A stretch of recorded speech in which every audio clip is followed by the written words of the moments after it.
लगातार कोरोना के नए वेरिएंट ओमिक्रॉन का केस बढ़ रहा है। चुनावी बिगुल के साथ ही वाराणसी में ओमिक्रॉन ने अपनी जोरदार दस्तक दे दी है। जिले में एक साथ ओमिक्रॉन के 77 मरीज मिले हैं, जिसमें हड़कंप मच गया है। बीएचयू के एमआरयू लैब में 96 सैंपलों को टेस्ट के लिए भेजा गया था, जिसमें से 77 लोगों में ओमिक्रॉन की पुष्टि हुई है और एक साथ इतने केस आने के बाद स्वास्थ्य विभाग अलर्ट मोड पर आ गया है।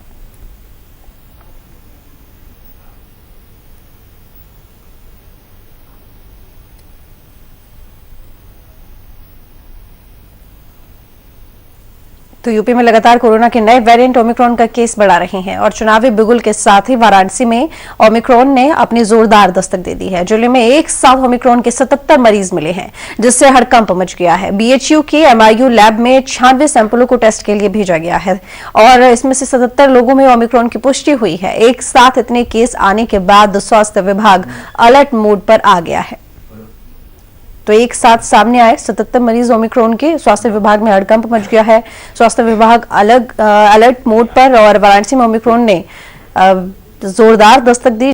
तरफ चुनाव की तारीखों का ऐलान हुआ तो वहीं दूसरी तरफ अगर वाराणसी में कोरोना की बात करें तो संक्रमण बहुत ज्यादा तेजी से वाराणसी में फैल रहा है और एक साथ ओमिक्रॉन के 77 मरीजों की पुष्टि हुई है, जिसकी वजह से हड़कंप मच गया है स्वास्थ्य विभाग में। ज्यादा जानकारी के लिए इस वक्त हमारे साथ वाराणसी से संवाददाता अभिषेक शुक्ला जुड़े हुए हैं। अभिषेक, वाराणसी में कोरोना विस्फोट एक साथ 77 तो ओमिक्रॉन के केस सामने आए हैं, किस तरह की तैयारी अब चल रही है और ये जो एक साथ 77 लोगों की पुष्टि हुई है, इनको कहाँ रखा गया है जब इनकी रिपोर्ट सामने आ गई है? तो देखिए, बता दें कि फिलहाल अगर हम बीते 10 दिन थोड़ा फ्लैशबैक में जाएंगे तो देखेंगे 10-11 दिन पहले बनारस में मात्र 2 कोरोना के केसेस थे, लेकिन अचानक से ये उछाल यानी 11 दिन में ये उछाल 2 से पहुंचकर 1000 को पार कर गया है। और इसके साथ ही साथ बीते 3 से 4 दिन पहले कुछ ट्रेवल हिस्ट्री जिनकी थी या जिनको कोमॉर्बिडिटीज थी या जो दूसरे राज्यों से आए थे उनके जो सैंपल्स थे वो जीनोम बीएचयू के एमआरयू लैब भेजे गए थे जीनोम सीक्वेंसिंग के लिए।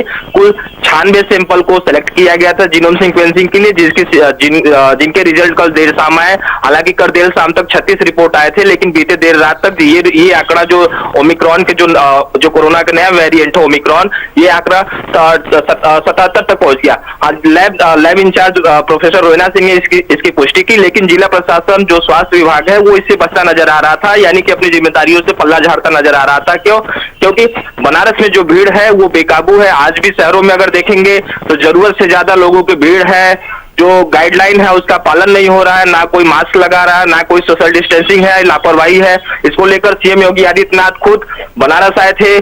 कोविड जो कोरोना संक्रमण था उसके रोकथाम के लिए उन्होंने चर्चा भी की थी अधिकारियों के साथ, स्वास्थ्य विभाग के अधिकारियों के साथ। इसको लेकर खुद आज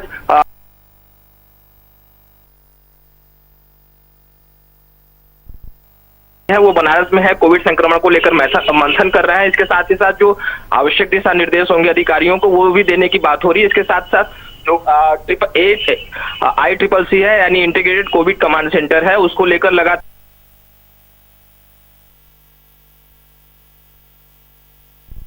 ट्रैक किया जा रहा है। किस स्थिति में है उनको ट्रेस करके उनको सीधे हॉस्पिटल में एडमिट कराया जाएगा। फिलहाल उनकी ट्रेसिंग की काम स्वास्थ्य विभाग तेजी से कर रहा है और जो भी संभव हो सकता है वो प्रयास कर रहा है। इसके अलावा जो कॉन्ट्रैक्ट ट्रेसिंग है यानी जो ट्रिपल डी फार्मूला था गवर्नमेंट ऑफ यूपी का, यानी ट्रेस ट्रैक और टेस्टिंग, इस पे बढ़ावा देने का प्रयास भी कर रही है। और इसी को लेकर आप देखेंगे बनारस के अलग अलग जगहों पे टेस्टिंग भी ज्यादा की जा रही है। अब जो सार्वजनिक स्थल है, चाहे वो एयरपोर्ट हो, चाहे बस स्टॉप हो, चाहे रेलवे स्टेशन हो, इवन अब स्कूलों के आसपास भी टेस्टिंग बढ़ाई जा रही है। इसके साथ टेस्टिंग के साथ साथ जो वैक्सीनेशन का जो प्रक्रिया है वो भी काफी तेजी से बनारस में देखने को मिल रहा है। तो कुल मिला जुला कर अगर बनारस की बात कहा जाए तो बीते 10 से 12 दिन में जो कोविड का जो आंकड़ा था, चाहे वो कोरोना हो या फिर कोरोना के नए वेरिएंट ओमिक्रॉन हो, उसमें अचानक से अप्रत्याशित रूप से वृद्धि देखने को मिली है। जी मैं आपसे ये जानना चाहूंगी अभिषेक, क्या जिला स्तर पर, अगर हम प्रदेश स्तर की बात करें तो कुछ खास फिलहाल सख्तियां नहीं लगाई गई हैं, क्योंकि सिर्फ नाइट कर्फ्यू लगा है और इसके साथ ही कुछ यहाँ पर कह सकते हैं कि प्रोटोकॉल्स है जिनको फॉलो करना है। लेकिन देखिए, अगर इतनी बड़ी संख्या में अगर कोरोना संक्रमण के मामले सामने आएंगे तो जाहिर बात है कि सख्ती बरतने की जरूरत है। क्या जिला स्तर पर किसी तरह के फिलहाल कुछ नए कदम उठाए गए हैं सख्ती बरतने के लिए?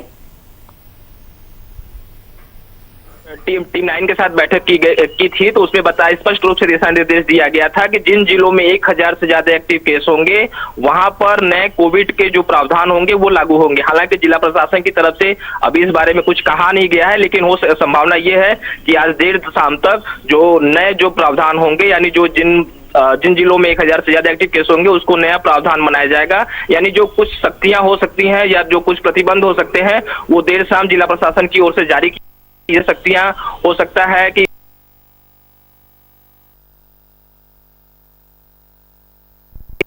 भीड़ ना की जा सकती है मंदिरों वगैरह में, हो सकता है मंदिर वगैरह में जो तमाम तरह के जो उपाय हो सकते हैं वो जिला प्रशासन अपनाएगा, क्योंकि बनारस एक जो रेस्टोरेंट है, जिम है, इस पे प्रतिबंध भी लगा सकता है।